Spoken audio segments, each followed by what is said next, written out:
नमस्ते दोस्तों, मोबाइल गुरु चैनल में आपका फिर से स्वागत है। आज मोबाइल रिपेयरिंग का ये पार्ट 2 वीडियो मैं बना रहा हूँ।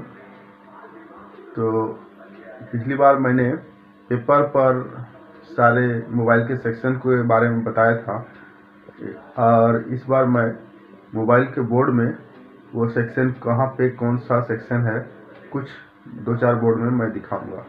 तो चलिए आगे वीडियो को देखिए और हो सके तो कुछ पॉइंट को आप नोट करके रखें, इससे आपको बाद में समझने में सुविधा होगा। तो चलिए आगे का वीडियो देखते हैं। भाइयों, पिछली क्लास में मैंने आपको बताया था कुछ मोबाइल में CPU IC, पावर IC और फ्लैश IC तीनों किसी मोबाइल में एक ही IC में मर्ज कर दिया जाता है। यहाँ पर CPU IC, पावर IC और फ्लैश IC को मर्ज करके इसका मेन सेक्शन बनाया गया है। यह सैमसंग का B310 मॉडल का बोर्ड है। आजकल के मोबाइल में 3 प्रकार के CPU IC यूज किए जाते हैं, जिसके नाम हैं पहला स्पीडम IC, दूसरा मीडियाटेक IC और तीसरा है क्वालकॉम IC। ये 3 प्रकार के IC का नाम मैं इसलिए बता रहा हूँ क्योंकि आगे चल के जो सॉफ्टवेयर क्लास होगी हम लोगों की, तो वो ये IC के नाम उसमें काम लाएंगे। किसी भी मोबाइल का बोर्ड में उसका CPU IC उसके साइज से पहचाना जाते हैं। CPU IC का साइज बोर्ड में जितने भी IC होते हैं उनमें से सबसे बड़ा होता है। इस घेरे में इस मोबाइल के बोर्ड में नेटवर्क सेक्शन और नेटवर्क एंटीना को दिखाया गया है। ये स्टील के टाइप का जो पत्ती देख रहे हैं किनारे तरफ, वह नेटवर्क एंटीना है और इसके ऊपर तरफ जो काला चरकोना देख रहे हैं वो नेटवर्क IC है और नेटवर्क IC के ऊपर क्रिस्टल IC है। नेटवर्क एंटीना से नेटवर्क लाइन नेटवर्क IC में घुसती है, इसी से नेटवर्क सेक्शन और नेटवर्क IC की पहचान होती है। दोस्तों, अब आपके सामने चार्जिंग सेक्शन है। चार्जिंग सेक्शन में ये चार्जिंग IC है और जिसमें चार्जर का पिन लगाते हैं वो चार्जिंग सॉकेट होता है। चार्जिंग सेक्शन हमेशा चार्जिंग सॉकेट के आसपास या फिर बैटरी कनेक्टर के आसपास होता है। अब आपके सामने यह घेरा माइक सेक्शन को दिखा रहा है। माइक बहुत तरह के होते हैं जिसको आगे चल के हम चर्चा करेंगे। यह बैटरी कनेक्टर है जिसमें कि बैटरी कनेक्ट होता है। यह सिम कनेक्टर है जिसमें कि आप सिम लगाते हैं।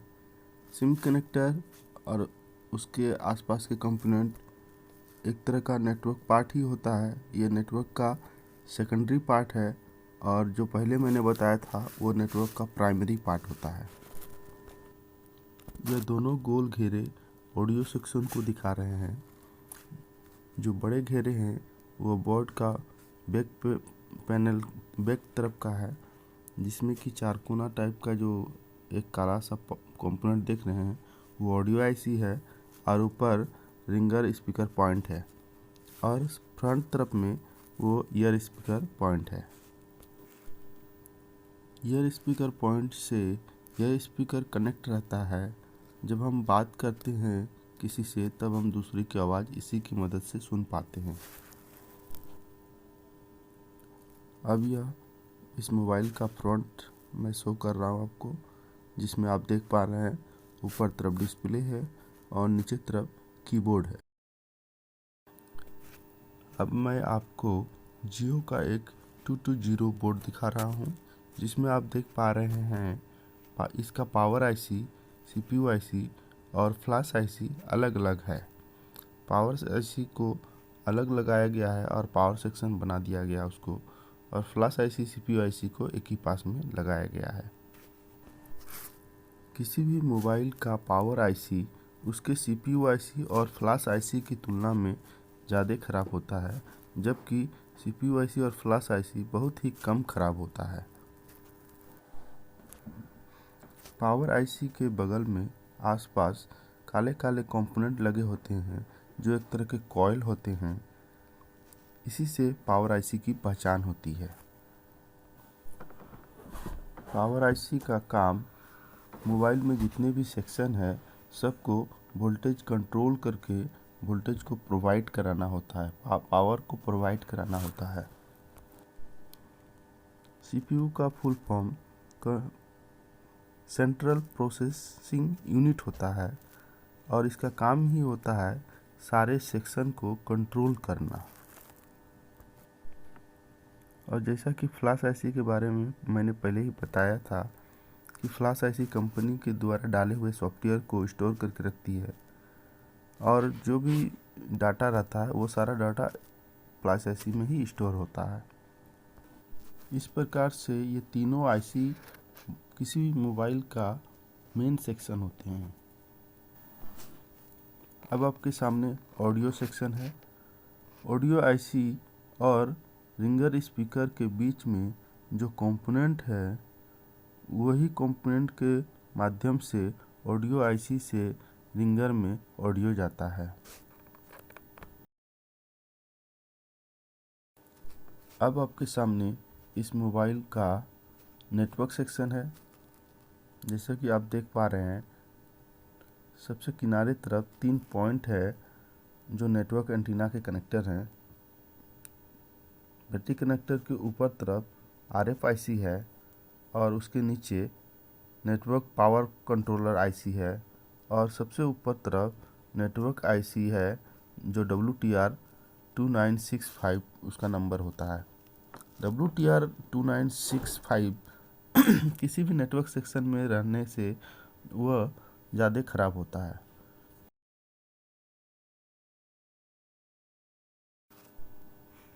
अब आपके सामने सिम सॉकेट है जिसमें कि सिम लगता है और उसके नीचे तरफ कुछ कंपोनेंट है जिसके माध्यम से वो सीपीयू तक उसके कनेक्शन जाते हैं।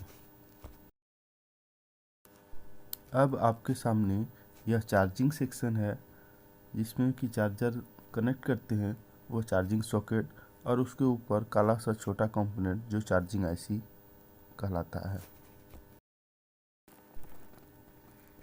अब यह लाल घेरा माइक सेक्शन का है जिसमें कि बोर्ड के फ्रंट और बैक दोनों को दिखाया गया है।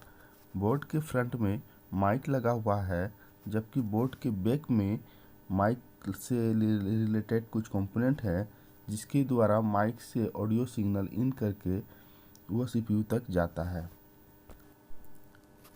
यहाँ पे 4 पिन का माइक यूज किया हुआ है और यह एक डिजिटल माइक है।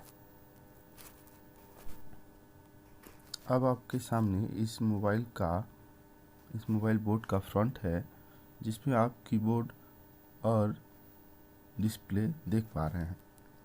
तो आज का वीडियो यहीं तक के लिए है। अगली वीडियो में मैं आपको बोर्ड में जो जो कंपोनेंट यूज होते हैं उन सब के बारे में बताऊंगा और उनको कैसे चेक करना है उन सब के बारे में भी बताऊंगा। तो इसके लिए मेरे वीडियो को लाइक और सब्सक्राइब करें और मेरे अगले वीडियो का नोटिफिकेशन पाने के लिए घंटे के बटन को दबा के उसका नोटिफिकेशन ऑन कर दें। वीडियो देखने के लिए आपका बहुत बहुत धन्यवाद। जय हिंद।